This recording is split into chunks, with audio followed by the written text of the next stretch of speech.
¿Alguna vez te has preguntado por qué los huracanes tienen nombre propio? No es casualidad, ni ocurre al azar. Hay un sistema internacional, con reglas específicas y mucha historia detrás de cada nombre que escuchamos en temporada de tormentas. Y lo curioso es que, aunque hoy nos parecen parte natural del clima extremo, durante siglos los huracanes no tuvieron identidad más allá del desastre que dejaban. No se les nombraba. Solo se hablaba del gran ciclón de tal año o la tormenta de tal región. Pero ponerle nombre a una tormenta no es un capricho. Es una decisión práctica y estratégica. Ayuda a comunicar con claridad, evita confusiones cuando hay varios fenómenos activos y, sobre todo, facilita salvar vidas. Porque es más fácil decir el huracán Uris avanza hacia la costa que hablar de coordenadas o sistemas numerados. El lenguaje importa. Y en situaciones de emergencia, una palabra puede marcar la diferencia. Lo interesante es cómo ha evolucionado este sistema. Durante mucho tiempo, los nombres eran asignados por meteorólogos locales, a veces con criterios personales o improvisados. En el siglo XIX, por ejemplo, en el Caribe era común que se nombraran con el santo del día en que tocaban tierra. Así, si un huracán golpeaba un 12 de octubre, podía llamarse San Eduardo. Más tarde, algunos meteorólogos comenzaron a usar nombres de mujeres, un hecho que hoy es debatido, y hasta polémico por las connotaciones que adquirió. No fue sino hasta 1953 que Estados Unidos, a través de su servicio meteorológico, estableció una lista oficial con nombres femeninos para huracanes del Atlántico. Con los años, se equilibró el criterio. Hoy los nombres se alternan entre masculinos y femeninos, se organizan alfabéticamente y se renuevan cada 6 años. Además, si un huracán causa destrucción masiva o un gran número de muertes, su nombre se retira permanentemente de la lista, como una forma de respeto a las víctimas, y para no repetir ese nombre en futuras temporadas. Ejemplos claros: Katrina, Mitch, Pauline, Stan.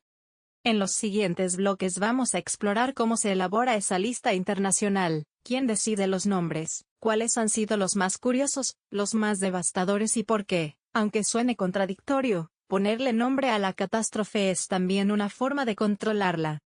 Hoy en día, la designación de nombres para huracanes ya no está sujeta al criterio de un meteorólogo solitario o a tradiciones locales. Existe un sistema internacional establecido por la Organización Meteorológica Mundial, OMM, una agencia especializada de las Naciones Unidas. Este organismo es el encargado de coordinar las listas oficiales que se usan para nombrar ciclones tropicales en distintas partes del planeta. El mundo se divide en 6 grandes zonas oceánicas donde se forman estos sistemas: el Atlántico Norte, el Pacífico Nororiental, el Pacífico Noroeste, el Océano Índico Norte, el suroeste del Pacífico y el Océano Índico Sur. Cada región tiene su propia lista de nombres, y su propio Comité Regional de Meteorología que la revisa y actualiza periódicamente.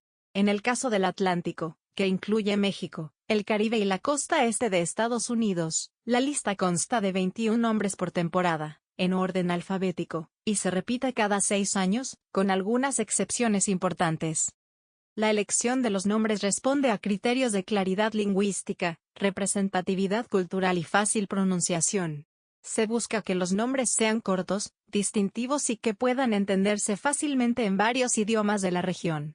Por eso se mezclan nombres de origen anglosajón, español y francés, reflejando la diversidad de los países afectados por los huracanes atlánticos.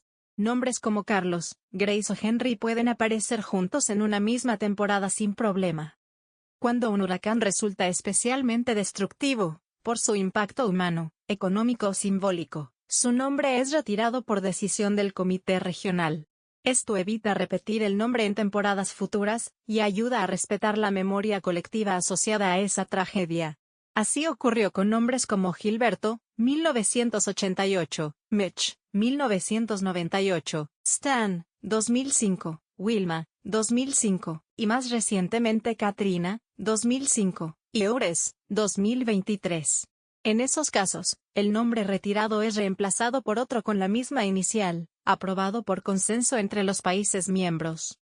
Es importante destacar que no se usan nombres que empiecen con ciertas letras como Q, U, X, Y o Z, simplemente porque no hay suficientes nombres comunes en esas letras que cumplan con los criterios mencionados.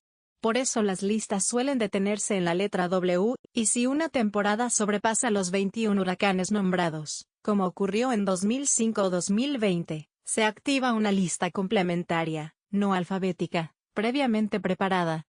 En resumen, detrás de cada nombre de huracán hay una decisión técnica, lingüística y geopolítica. No es improvisación. Es parte de un esfuerzo internacional por mejorar la comunicación, la prevención y la memoria colectiva en situaciones de emergencia. Aunque hoy los nombres de huracanes siguen un sistema muy riguroso, no siempre fue así. De hecho, las anécdotas y curiosidades detrás de su historia son muchas. Por ejemplo, uno de los cambios más debatidos ocurrió en los años 70, cuando se incorporaron por primera vez nombres masculinos a las listas del Atlántico. Hasta entonces, los huracanes llevaban exclusivamente nombres femeninos, lo que generaba críticas por parte de sectores que consideraban esta práctica sexista, ya que implicaba asociar el caos, la fuerza o la imprevisibilidad con lo femenino. La decisión de usar nombres masculinos fue tanto una respuesta a esa crítica como un reconocimiento de que los desastres naturales no distinguen género, y que los nombres, aunque simbólicos, pueden generar impactos reales en la percepción pública. Desde entonces, los nombres se alternan en orden, uno femenino, uno masculino, uno femenino, y así sucesivamente, en cada temporada. Otra curiosidad, algunos nombres han sido tan sonoros o tan cargados de connotaciones que han generado polémica. En 2005, cuando el huracán Katrina devastó Nueva Orleans, su nombre pasó a formar parte del imaginario colectivo mundial. Fue retirado de inmediato, pero su impacto fue tal que incluso inspiró canciones, libros, documentales e investigaciones sobre racismo, desigualdad y cambio climático. Ese nombre ya no es solo el de una tormenta, es el de una herida histórica. Hay casos más anecdóticos. En 2020, por ejemplo, la temporada de huracanes en el Atlántico fue tan activa que se agotó la lista oficial y se usaron letras del alfabeto griego, alfa, beta, gamma, etc. Sin embargo, esto causó confusión en la comunicación pública, ya que algunos nombres no se traducían bien entre idiomas o sonaban muy similares. La Organización Meteorológica Mundial decidió entonces eliminar esa práctica y crear una lista de nombres complementarios, lista para activarse si se agotan los nombres principales. Y por si fuera poco, también han existido huracanes con nombres muy poco comunes, Zeta, Javier, Aora. Nombres que no esperas escuchar asociados a tormentas, pero que han marcado con fuerza a ciertas regiones. Incluso hay países que han pedido vetar ciertos nombres si tienen connotaciones culturales negativas o si ya fueron usados para eventos trágicos previos en su territorio. Finalmente, algo que pocas personas saben, los nombres se reutilizan. A menos que hayan sido retirados, cada 6 años regresan. Así que si un Franklin o un Lisa causaron impacto en una temporada anterior y no fueron retirados, podrían aparecer nuevamente.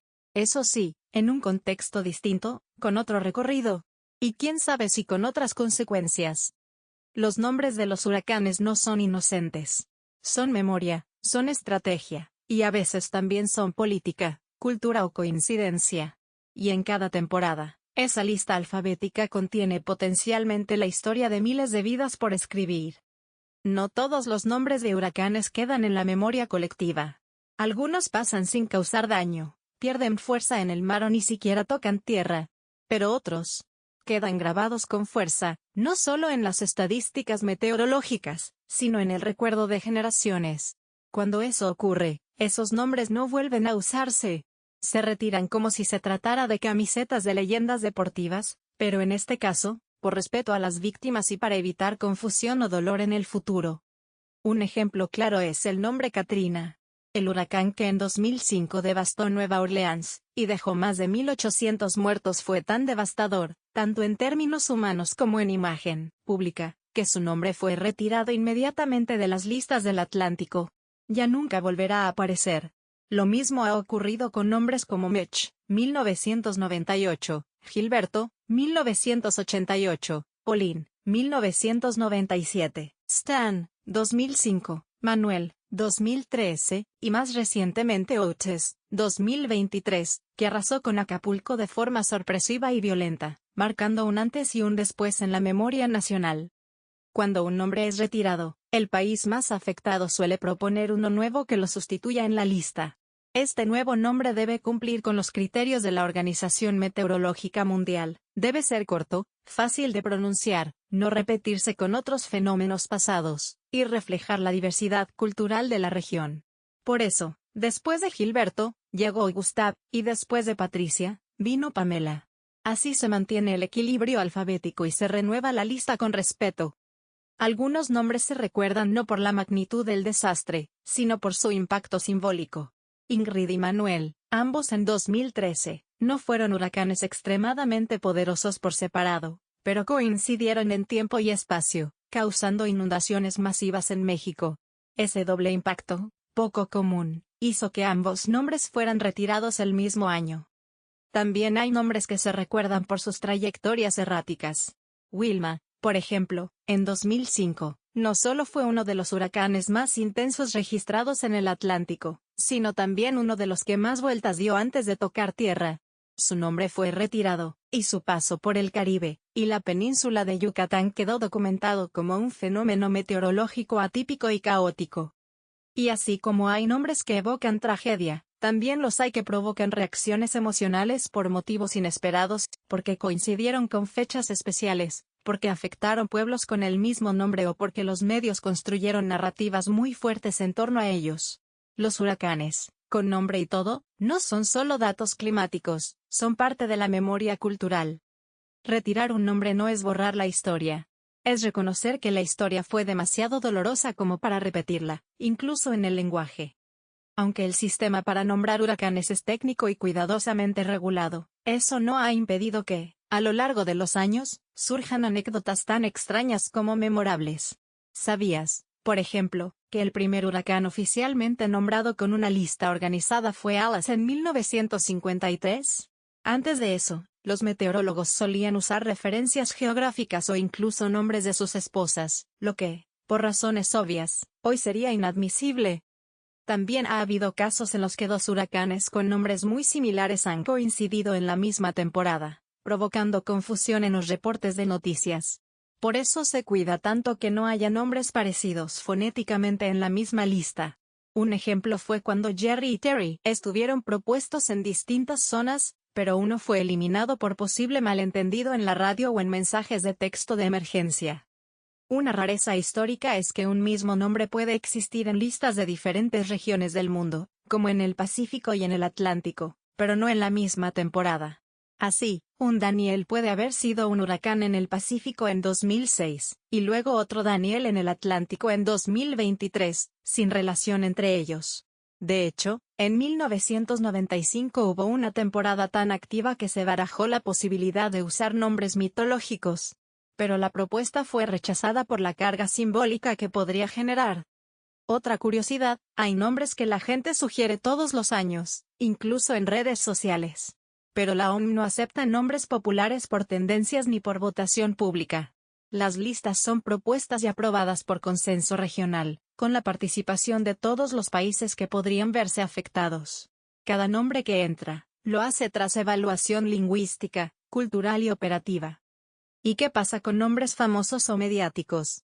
Se evita incluir nombres de figuras públicas, personajes históricos o celebridades, para no generar asociaciones innecesarias o polémicas.